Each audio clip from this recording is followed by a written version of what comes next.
Cette session, au-delà de son caractère institutionnel, marque un moment crucial dans la gestion de notre pays. La séance d'ouverture de la session budgétaire, questions sécuritaires, socio-économiques et contrôle parlementaire dans l'Assemblée nationale. La rentrée parlementaire a eu lieu ce lundi 16 septembre 2024 avec des sujets qui touchent les pays. Le speaker de l'Assemblée basse, son Excellence Monsieur Vital Kamerhe, dans son discours, qui ne cesse de dénoncer l'insécurité qui frappe la République démocratique du Congo côté l'Est. Pour la tentative d'évasion dans la prison centrale de Makala, les présidents de l'Assemblée nationale demandent au gouvernement de poursuivre les enquêtes nécessaires. Car il engage notre capacité à répondre aux attentes de notre peuple en termes de l'établissement de la paix sur l'ensemble du territoire national, de développement et de prospérité. Cette année, plus que jamais, la conjoncture nationale et internationale exige de nous une rigueur accrue et une vision stratégique. En tant que représentants du peuple, nous avons le devoir de veiller à ce que le budget 2024 reflète une réponse adaptée à ces défis tout en restant centré sur les priorités qui concernent directement nos concitoyens. Parmi les priorités essentielles de ces budgets, nous devons insister sur 1. La sécurité et la stabilité nationale. 2. L'amélioration des conditions de vie de nos populations. 3. La diversification de l'économie. 4. La gouvernance et la lutte contre la corruption. Aucune réforme budgétaire ne portera de ses fruits si nous n'améliorons pas la gestion des finances publiques.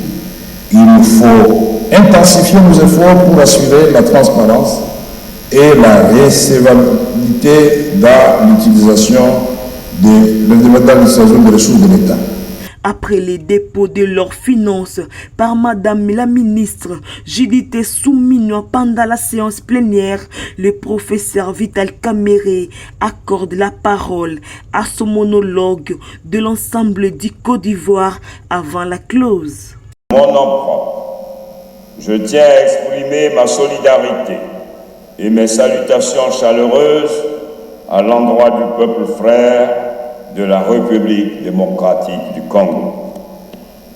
Mes premiers mots sont des mots de profonde gratitude à l'endroit de mon homologue et frère, son Excellence M. Vital Kamerhe, président de l'Assemblée nationale de la République démocratique du Congo, qui non seulement a répondu favorablement à l'invitation que je lui ai adressée à prendre part à l'ouverture de la deuxième session ordinaire de l'Assemblée nationale de Côte d'Ivoire le 1er octobre 2024, mais m'a également fait l'amitié de m'inviter à la présente cérémonie. Merci à vous, chers frères, pour cette double marque de considération. Je voudrais vous exprimer mes plus sincères remerciements, ainsi qu'à l'ensemble des honorables députés de la RDC pour cet accueil si chaleureux et cette généreuse hospitalité congolaise dont nous bénéficions, ma délégation et moi-même, depuis notre arrivée à Kinshasa. Distinguées personnalités, il me plaît de saisir l'excellente occasion que m'offre cette tribune pour m'acquitter d'un agréable devoir, celui de transmettre les salutations de son Excellence M. Alassane Ouattara, président de la République de Côte d'Ivoire, à son frère, son Excellence M. Félix Tshisekedi, président de la République démocratique du Congo. Honorables députés, notre présence ici, aujourd'hui, témoigne des liens forts et historiques qui unissent nos deux nations. La Côte d'Ivoire et la République démocratique du Congo partagent une vision commune d'unité, de paix, de stabilité et de progrès pour l'ensemble du continent africain. Nous sommes convaincus que c'est en renforçant nos institutions démocratiques en favorisant le dialogue entre nos peuples et en œuvrant ensemble pour la défense de nos intérêts communs, que nous parviendrons à relever les défis de notre temps. Je voudrais ainsi me féliciter de la qualité des relations de coopération qui nous unissent depuis l'ère de nos pères fondateurs. Les échanges commerciaux entre nos deux États, estimés à plus de 7 milliards d'euros ces dernières années, ont connu un coup d'accélérateur. En septembre 2023, à la faveur de l'organisation à Abidjan de la 9e édition du Business Forum Makutano, premier réseau d'affaires d'Afrique centrale développé par la République démocratique du Congo et qui a réuni pour l'occasion plusieurs hommes d'affaires ivoiriens et congolais.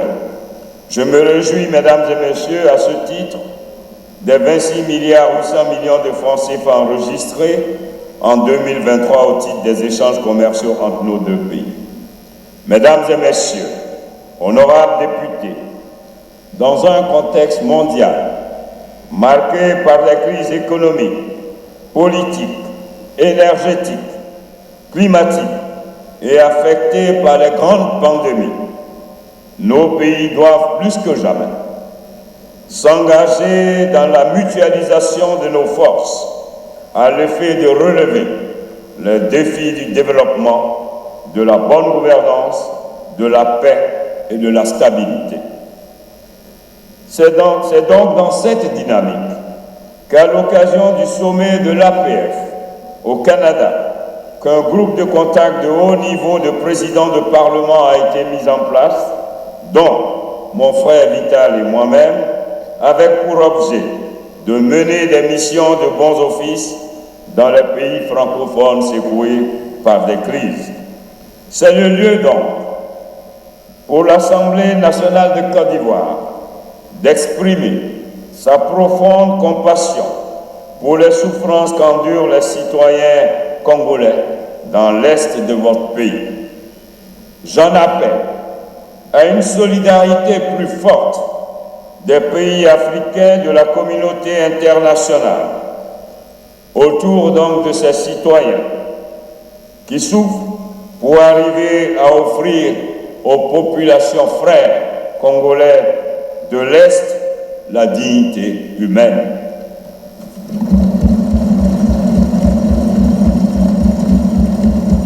Notre pays, la Côte d'Ivoire, qui a connu les blessures de la guerre dans un passé récent, a su se relever grâce au leadership de son Excellence, M. Alassane Ouattara, et à la résilience du peuple ivoirien. C'est dans cette optique que la visite que j'effectue ce jour dans le pays frère qu'est la République démocratique du Congo obéit au principe d'échange d'expériences relativement aux différentes crises que nous avons vécues ensemble et que le Congo continue de vivre à travers les affres de la guerre. Chers parlementaires, vous devez porter l'espérance du peuple congolais par la force de vos propositions, dont le seul intérêt demeure le bien-être de votre population. C'est en cela que la diplomatie parlementaire doit être une autre force motrice, complémentaire de l'exécutif, dans la recherche de la paix et de la stabilité, gage de développement de votre pays. Honorables députés, le temps est venu pour notre Afrique de s'engager résolument dans la voie de la transformation de nos économies en privilégiant le développement humain.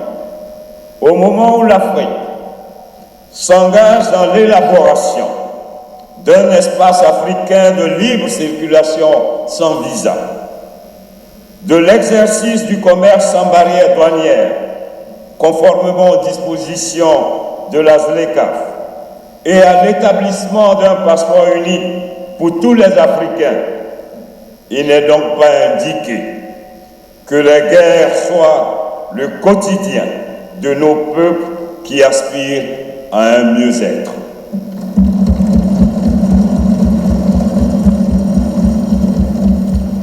Mesdames et messieurs, Honorables parlementaires, plus que jamais, l'Afrique doit se réconcilier avec elle-même en s'engageant dans la formation des jeunes, de notre jeunesse, dans l'exploitation de nos ressources par nous-mêmes, dans l'industrialisation de nos produits par nous-mêmes, ou alors dans un partenariat gagnant-gagnant.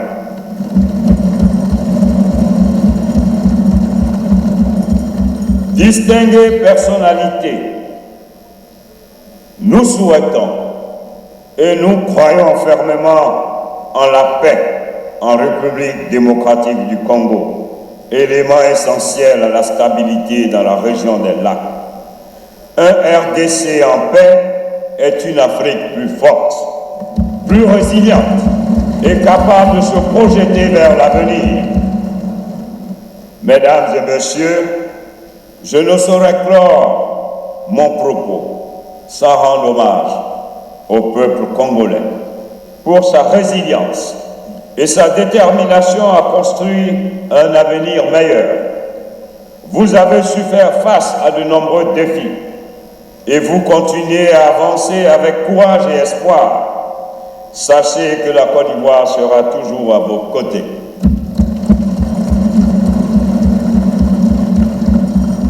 Ensemble, nous bâtirons un avenir où la paix, la sécurité et la prospérité rayeront en maître sur notre continent. Ensemble, nous porterons haut le flambeau de la démocratie et de la transformation structurelle de notre économie.